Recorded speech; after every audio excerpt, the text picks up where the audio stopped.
So, but I just want to clear this up. Do you think it's possible, it sounds likely maybe, that chemotherapy is overprescribed? I think every drug on the market is probably overprescribed.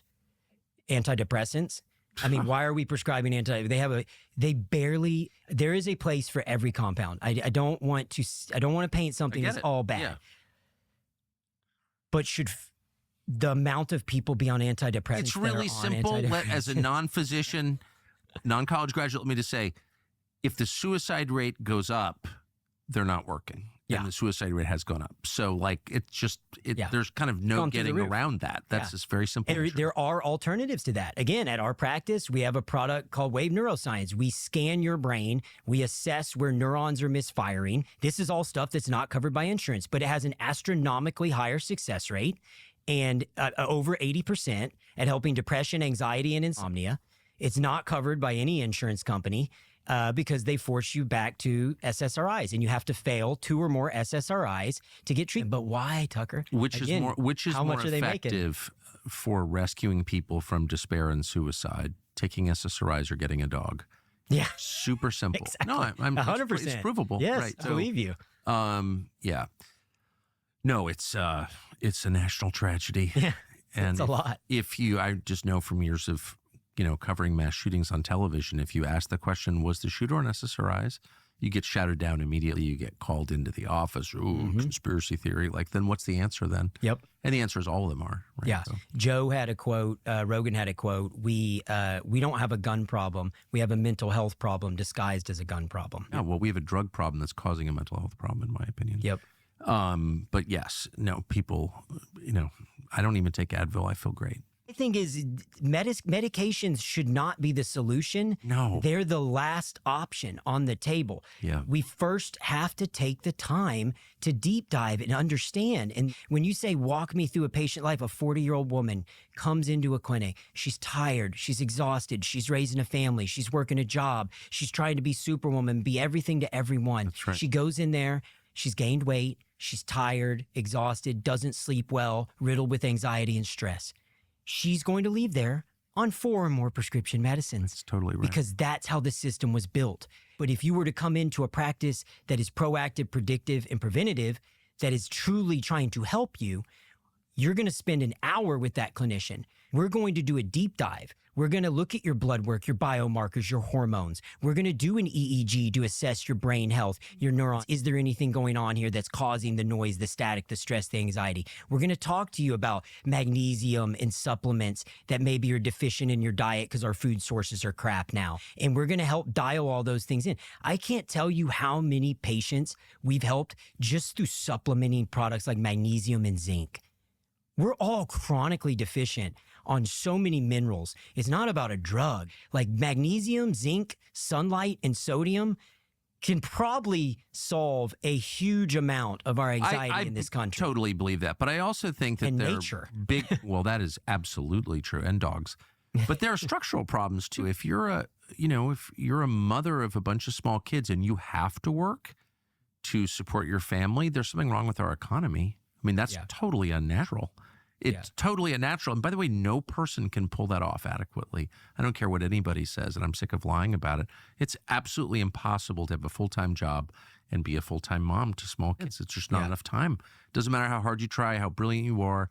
I think there are a lot of super hardworking moms, but there's just not enough time in the day to pull that off. So that was not the state of play the year I was born. People who had kids, and were married, they could get by on one income. 100%. And it's the system. The system has failed Americans in so many ways, and even the healthcare cost portion. So many people go, "Well, man, I can't afford preventative care," and to get a comprehensive blood panel and an hour on the phone with a clinician is $500. And I'm not trivializing. That's a lot of money. But how much do you spend on beer? How much do you spend on your car? You're in your car a few hours a day. You get one body. 400 trillion to 1 is what I told the Senate. 400 trillion to 1 are the chances that God gave us this life today. What are you going to do about it? Are you going to let these people ruin it and riddle you with chronic disease and illness and your family. Like, it's not about dollars. It's about memories. It's about moments. It's about having the life you've always wanted and living into your elderly years, being healthy and not chronically ill and not on 4 or more fucking drugs. But the only way we can do that is if this fucking government gets off its ass and starts doing something about what these insurance companies and these pharmaceutical companies are doing to us. So what would, you said at the outset that Trump has said he would like to get rid of the pharmacy benefit managers. What would that mean? So they're an unnecessary middleman. I think what needs to happen is if you get rid of the pharmacy benefit managers, you get rid of a huge profit center for the insurance companies. You take away their incentive to keep you on prescription drugs. Now they're de-incentivized because you're costing them money. If they don't get those rebates, they're losing money by you being on prescription drugs. So they've done a secret deal that you don't know about as a patient 100%. To steer you towards certain drugs and away from other drugs. Absolutely. And they even have a safe harbor with the federal government. The federal government doesn't, this is insanity, Tucker. The federal government does not have line of sight into Medicare and Medicaid and why the prescription drugs are costing them that much. So what the insurance companies do. What does that mean? So I'll explain. Let's go back to insulin. We'll just make up a drug. Drug A is let's say the insurance company tells the people the average wholesale price in America for this drug is $1,000 a month. They never paid the $1,000. They paid $500. Right, they tell us because the rebate. They tell us it's $1,000. Okay. Now they've set the average wholesale price because they're the ones that set it. Then they negotiate for Medicare and Medicaid with the federal government. And they say, hey, federal government, since you're our buddy, we'll give you a price break. We're going to sell it to you for $800 a month. Better than anywhere in the country. You're getting a $200 price concession per month on this drug. They didn't pay $800. They paid $500. They made $300 off of the federal government every month. And who paid that? Me and you. And federal regulators don't know that? There is a safe harbor, and that's what people are trying to peel through. They're trying to get rid of this safe harbor, and I think the Senate had a investigation they launched, I think 2 years ago, on the cost of insulin. And so when we talk about people celebrating the death of this CEO, it's terrible, but I'm trying to get people to understand where this anger and animosity comes from. Well, I think it's a fair question. People are catching on to the magic trick, and they're going, wait a second. You are screwing us. And the reason my cost of healthcare is so expensive and I can't get my surgeries and my kid's addicted to opioids and my wife is, dying of cancer and I'm fighting with you to get this coverage is because you are literally printing money off of chronic disease. It is not about patient lives and patient outcomes. It's about profits. And they're killing it all the way to the bank. So if I'm a health insurance lobbyist and I'm like trying to convince the administration or the Congress not to get rid of pharmacy benefit managers, what argument am I making? Like they're going to come in and say, if there's no pharmacy benefit managers, we're an advocate on behalf of the people. We negotiate down the cost of prescription drug care. Federal government, if you look at this and add the numbers up, the average wholesale price of every drug in America times the amount of patient lives in America. And then I say I'm giving you a 30% price concession on all of the average wholesale price. I can make the math look good. But like I said earlier. But the wholesale price is fake. It's fake. Yes. Like I said earlier, there's liars, there's damn liars, and then there's statistics. So they control the baseline so they control the outcome of the equation. Bingo. Right. Okay. Bingo. And then they control the copays and deductibles, which drive the behaviors of the patient. So, if I'm some guy working on an oil rig and I'm working my ass off and I'm exhausted and I'm on 4 or more meds and one med is a $20 copay and addictive and abusive with side effects, but the other med is a $100 copay, what do you think most people are going to take? And, I think y'all covered this with Callie and Casey, who are my buddies, but, the third leading cause of death in America is medical misuse. And that's with us reporting less than 2% of adverse events. Well, exactly.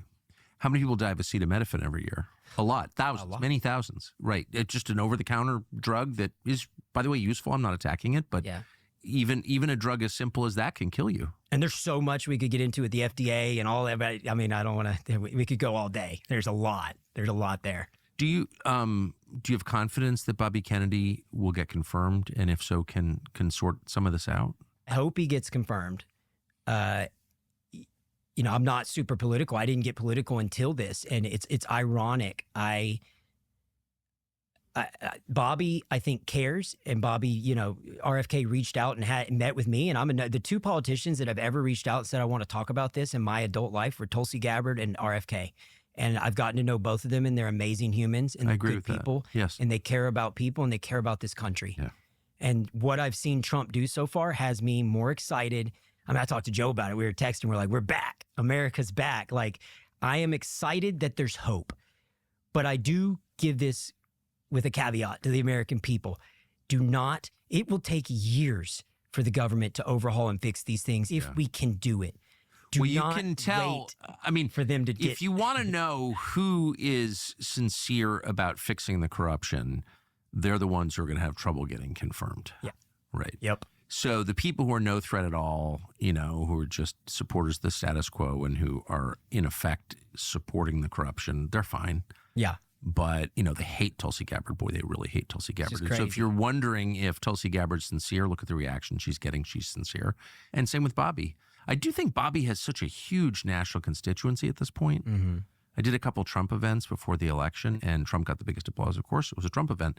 But Bobby got a pretty close second. Yeah. I mean, he's not just some random guy. Yeah. He is a national leader. So he has a lot of knowledge about litigation, and that's what it's going to take to be able to... Well, that's true. That's right. Get through, to carve through the bullshit and get to the point. And I'll say this. Even since he's secured the nomination or been nominated, he's called me to say, hey, walk me through this, to explain this to me. And he's put me on the phone with people. Like, he truly cares and is interested. Can we fix it? I mean, we're talking about a major, I agree. Again, we're back to, yes, it's big pharma. Yes, it's big insurance, but who are their puppet masters? You know, I mean, you're talking about the biggest companies in the world, the richest entities in the world. Can we change this? And so I tell people, hey, for $500 a year, you can take all these people out of the equation, and you can take sovereignty and accountability over your health, and you can at least begin to get proactive, predictive, and preventative on your own. But one of the things Callie and I have talked about is if we could reform our healthcare system to focus on preventative, to focus on proactive, to force the insurance companies to address metabolic disease rather than pushing weight loss drugs and diabetes medications. Yeah, short-circuiting your pancreas instead of like not eating Taco Bell. It's crazy. And so there's ways to address this and reduce chronic disease and reduce the cost of healthcare. But they don't want to do that. Okay, so as I said at the outset, I've opted out of the system just through negligence and craziness and just not going to the doctor, which I'm sure I'll pay for at some point. I'm just too mad to go to the doctor. But let's say you were saner than I am and, you know, wanted to go to the doctor but didn't want to participate in what's clearly a corrupt and distorting system. What are your options? I tell people, man, if you can find a cash pay clinic in your area that practices preventative care, somebody who is not part of the captured system, you will have your mind blown at the level of care you get. Because you can sit down with that clinician and have a deep dive, right? If you were to come into our clinic, we're going to sit down with you and we're going to talk to you about family history, what medications you're on. What genetics matter. Oh, absolutely. There's genetics and there's epigenetics, and your epigenetics are there. So think of the epigenetics are the bullets in the gun, right? Your diet, lifestyle, and behavior are what pull the trigger. We can help guide your diet, lifestyle, and behavior, but it starts with having a discussion. And it starts with showing you physiologically what you're headed towards. And we can get proactive and predictive. Like I said, I can tell you 7 years in advance if you're headed towards cancer. I can tell you if you're headed towards diabetes, metabolic disease. I can use a DEXA scan and a VO2 max to assess your cardiovascular health. And the future that I think is going to happen is I think we're going to drive down the cost of healthcare astronomically. Because what we're doing is we're using large language models and algorithm-based medicine to tie all these data sets together to truly drive health span. Because if you want to know the difference, and this has been a big hot button, I think Callie even posted it, Japanese men are living 10 years longer on average than American men, right? And who cares if you live to be 90 if you're sick and riddled with disease and on 5 drugs? No, I agree. So the goal is to drive health span. If you look at the difference between somebody who dies at the average American age and a centenarian, somebody who lives to be 100, the only difference is the onset of chronic disease.